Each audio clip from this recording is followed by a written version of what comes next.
Sebenarnya layang kalimat syahadat ini tidak ada kaitannya sama sekali dengan kalimat syahadat, sebab kalimat dengan kalimat kan tidak lain.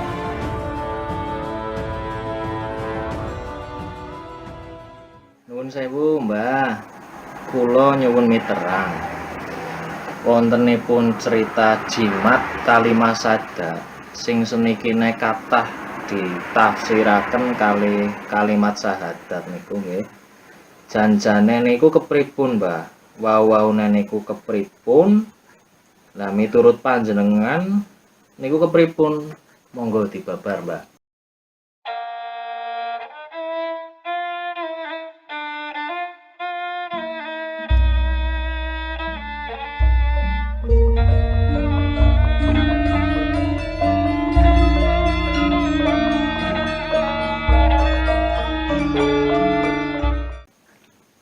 Wilahing jati nuhuni hajat hajat leluhur Nusantara tape uluk salam mulia. Ya, mohon izin, mohon pamit pada seluruh alam raya ini, seluruh makhluk, pada Tuhan yang Maha Esa, karo sing gawe urip lah. Karo uripe lintang, uripe rembulan kabeh so alam semesta ini, intinya itu sebenarnya barang yang wingit ya dicerita. Artinya wingit itu ya keramat yang sesungguhnya teramat keramat, tapi dalam zaman yang seperti ini, era yang seperti ini ya, dengan niat saya, setulus saya adalah mengingatkan yang lupa, agar anak cucu nanti tidak kebingungan dan kebimbangan dalam yakini sebuah alur cerita jimat kalimat syahadat. Itu harus dipetik dari asal usul sebenarnya. Asal usulnya layang kalimat syahadat sebenarnya komplitnya itu bukan jimat kalimat syahadat, tapi jimat itu kan setelah menjadi sebuah kebengan atau setelah terpegang, itu baru jimat. Pegangnya itu jimat layang kalimat syahadat. Asal usulnya, kembali lagi saya mohon pamit kepada alam raya. Sebenarnya begini, dewa itu kan asal mulanya turunan Nabi Sis yang dari Sayyid Anwar dan sebagainya, tapi saya mentok kepada Dewa Brahma itu Betara Brahma, dewaning ageng, punya anak Brahmani, Brahmana Brahmani ini kepengin menjadi manusia gitu loh, pengen hidup di bumi. Brahmana Brahmani punya anak itu Sakri. Nah, dari Sakri Brahmana Brahmani nyatu menjadi Prabu Kalimantara, terus Senopati Sarutomo, yang satunya Dadali. Nah, ini karena menuntut jadinya manusia. Sedangkan yang punya hak lisensinya, cara anunya apa? Lisensi apa ya? Pengesahannya, restunya ada keturunan dewa tetap di bawah naungan Jungling Saloka Betara Guru, ya Sang Hyang Caturbuja, ya Sang Hyang Nilakanta. Ini menuntut karena ini sudah antara alam kayangan dan alam bumi ini sudah kehidupannya sudah seperti itu. Nah, menuntut jadilah itu raksasa. Tapi raksasa jadi-jadian gitu loh, sebenarnya itu dewa. Naik ke kayangan. Yang pada intinya saya kepengen jadi manusia, tapi topiknya di situ kepengen raksasa, kepengen punya istri widadari gitu loh. Nah, terus ketika itu akhirnya karena sudah rela mati demi keturunannya menjadi bisa hidup di bumi ini, lah nanti kaitannya dengan Prabu Jayabaya ini kalau dicerita, tapi sasan ini jelas nggak cukup. Naik ke kayangan, sehingga kayangan diobrak-abrik dengan segala tuntutan. Yang penting bisa menjadi manusia lagi gitu, bisa hidup di bumi intinya, bisa menjadi manusia wanta. Maka dewa kan kebingungan, karena ini sudah gentur tapane di oleh alam raya. Caranya begini, kalau kamu pingin manusia ngamuk kekayangan itu loh. Tanpa lisensi dari Bathara Guru nggak bisa. Maka namanya ini Prabu Kalimantoro, tapi aslinya ini Sakri. Prabu Kalimantoro, negaranya Nusantara. Maka ada Kalimantan kan gitu loh, Nusantara. Nah ini saudaranya yang menjadi itu adalah Sarutomo dan Dadali. Ini tiga ini. Terus mencipta Garuda. Jelas nggak ini? Ada Garuda Jatayu namanya. Kalau di Sunda ada Manuk Dadali. Ya itulah Garuda itu. Pokoknya dicipta itu. Empat. Naik. Dewa bingung. Lalu turun ke bumi. Wah ini manusia harusnya yang ini orang dari titah bumi yang bertapa. Anaknya Sakri ini Bambang Sekutrem. Nah, Sekutrem ini diambil ke dewa untuk membunuh bapaknya sendiri. Ini pengorbanannya bapaknya Sakri adalah mati di tangan ini demi anaknya bisa menjadi manusia. Begitu loh, Prabu Kalimantoro asal muasalnya. Nah, setelah dibunuh ini menjadi Layang Kalimasada. Bisa dimengerti nggak ini? Sakri adalah turunan dewa yang kepingin jadi manusia hidup di bumi. Maka dengan berbagai tuntutan, anak saya harus bisa tinggal di bumi gitu loh. Sakri ini berubah wujud menjadi raksasa, ngamuk di kayangan gitu loh. Dengan membawa teman Sarutomo, Dadali dan Garuda Jatayu. Ngamuk di kayangan. Nah, terus anaknya sendiri yang disuruh nanti kalau saya ngamuk di kayangan kamu itu, saya rela mati bapakmu. Yang penting kamu nanti bisa hidup di bumi gitu loh. Ceritanya begitu. Maka nanti saya akan menjadi Layang Kalimasada. Ya itu jimatmu ya. Sebenarnya saya gitu. Nah, sebenarnya Layang Kalimasada ini tidak ada kaitannya sama sekali. Intinya ini Layang Kalimasada ya. Dengan kalimat syahadat, sebab kalimat dengan kalimat kan sudah lain. Ini kalau bahasa loh ya. Iya, bukan saya mencela, tapi kalimat ini adalah 5 kan. Kalimat. Sada ini sungguhnya adalah usodo. Usada ini pengobat dirimu apabila ingin menjadi sempurna. Makanya Layang Kalimasada yang aslinya itu adalah tulisnya rezeki, pati, jodoh, beja itu apa itu? Keberuntungan dan cilaka. Sekali lagi saya katakan, rezeki, pati, jodoh, beja, keberuntungan dan celaka. Ini 5 kalimat sada. Layang itu kan surat. Suratan hidup manusia tentang ini sebenarnya itu. Jadi nggak ada kaitannya dengan kalimat ini sebenarnya. Layang, suratan tulisan manusia yang harus terbaca apabila kamu pengen hidup dan mati sempurna gitu loh. Bisa dipahami ya. Kalau session tertentu nanti kita ulas lagi lah. Jadi Layang Kalimasada adalah suratan hidup dari rezeki, pati, istri, beja, dan cilaka.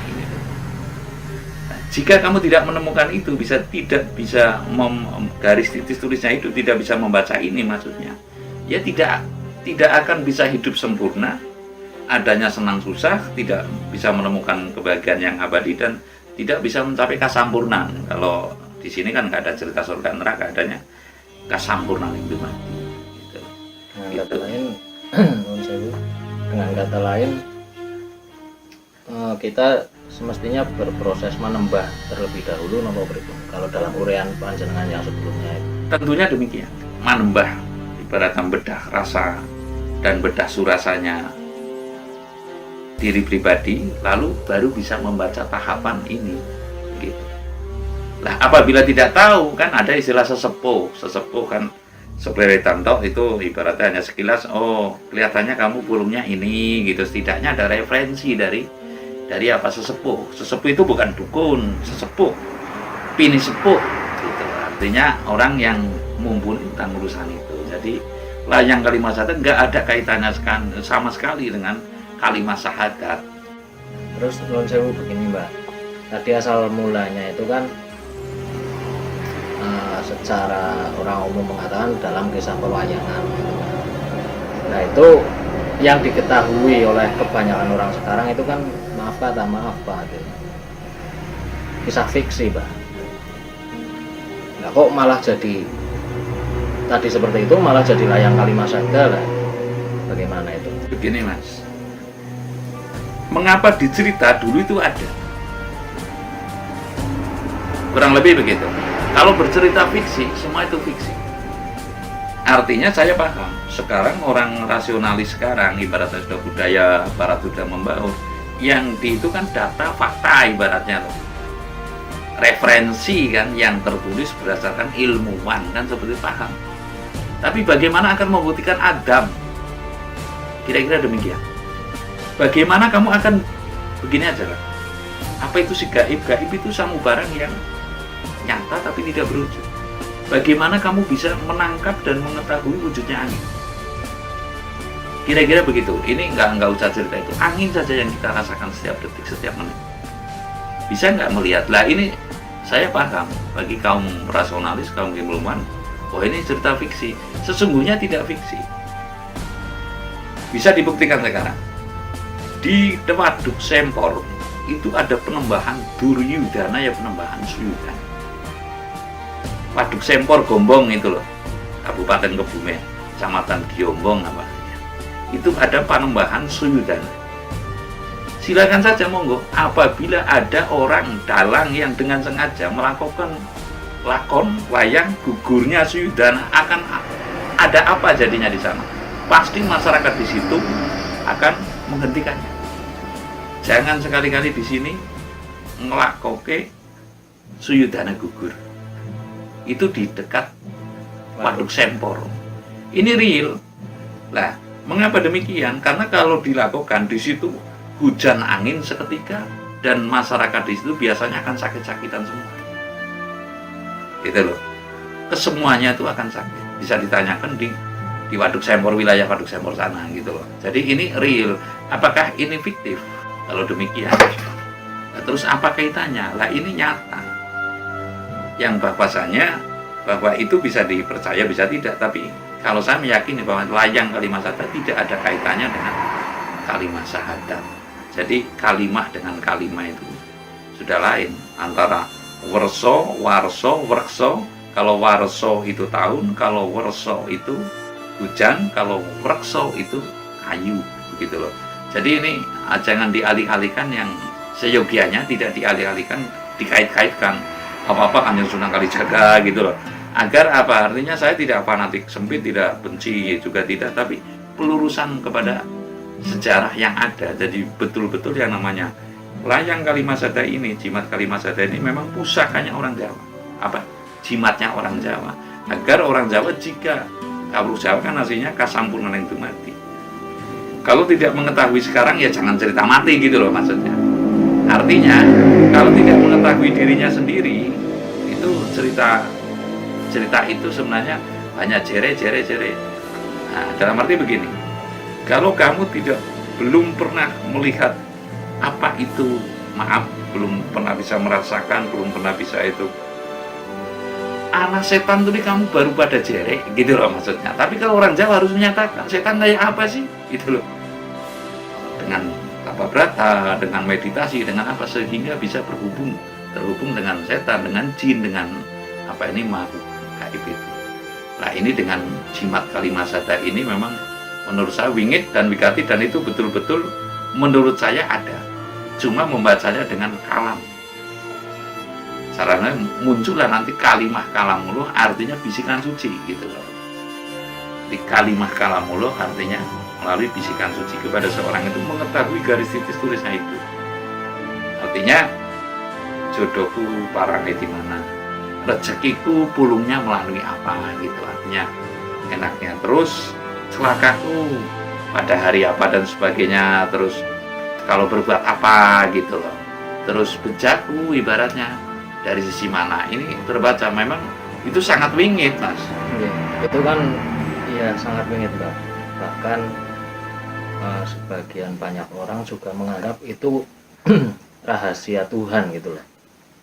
Apakah itu rahasia atau bagaimana itu kalau Sebenarnya itu digebeng, kalau dulu kan dalam istilah kejawen itu ada kesebutan kalau bedogol gitu loh. Ini yang bedogol Mas. Bedogol itu kiainya orang Jawa gitu. kalau di sini Adiraja itu ya? Adiraja itu kiainya orang Jawa, ini nyekel gebengan ini. Nah sehingga ketika hendak balik dewasa menjelang menikah ini mestinya dibeber. Ini loh, manusia mestinya harus tahu ini caranya begini, itu jadi manembah bedah rasa ngaji rasa bedah surasa, ngaji rasa bedah surasane nguri, sehingga nanti bisa mengetahui. Setidaknya lah, kalau memang tidak mengetahui, ya mohon ibaratnya kepada orang yang telah mengetahui. Saya tidak bisa bedah surasa, tapi seyogianya kira-kira bacakanlah layang kalimat saya. Nasib saya itu di mana lah cara gampangnya. Jodoh saya itu kira-kira bagaimana lah. Minimal ada referensi tertentu dari bedogol itu. Itu jadi kembali lagi kepada asal muasal layang kalimat saya itu adalah anak dewa yang ingin menjadi manusia hidup lagi di bumi, namanya Sakri. Terus oleh Sekuter, dibunuh oleh Sekuter, jadilah layang Kalimasada. Layang Kalimasada adalah suratan hidup masing-masing manusia sebenarnya. Untuk bisa membaca mesti mengetahui itu, memakai lafal layang Kalimasada, dan itu ada lafalnya, tapi ya seyogianya tidak saya katakan secara vulgar lah, tapi kurang lebihnya demikian. Lafal layang Kalimasada yang ibaratnya sorok ya, pengantar itu ada. Saya ingin membaca diri saya gitu, ibaratnya ada soroknya. Terus ada lagu meditasinya juga. Lalu ini saya akan mendapat petunjuk yang mengenai jodoh, pati, rezeki gitu. Makanya ada orang dulu yang saya kayak Ronggo Warsito kan, bisa mengetahui matinya sendiri gitu loh, hari matinya sendiri. Dan juga banyak orang dulu yang ibaratnya akan meninggal itu bisa mengetahui dulu sebelum hari meninggalnya. Jadi ini layang Kalimasada kembali lagi tidak ada kaitannya. Justru mungkin adalah akan berdosa apabila mengait-kaitkan dengan yang itu, bagi yang mengaitkan. Tapi semuklisnya, dan saya ini demi Tuhan saya mengatakan sesuai saya, kelugasan saya, kejujuran saya mengatakan bahwa layang Kalimasada adalah memang betul-betul jimat pada masing-masing manusia, khususnya bagi keturunan Jawa itu. Dan bisa diberikan kepada yang lain, tapi tidak semua orang bisa diberi seperti itu apabila tidak ada kesanggupan untuk laku spiritualnya. Saya rasa demikian, terima kasih.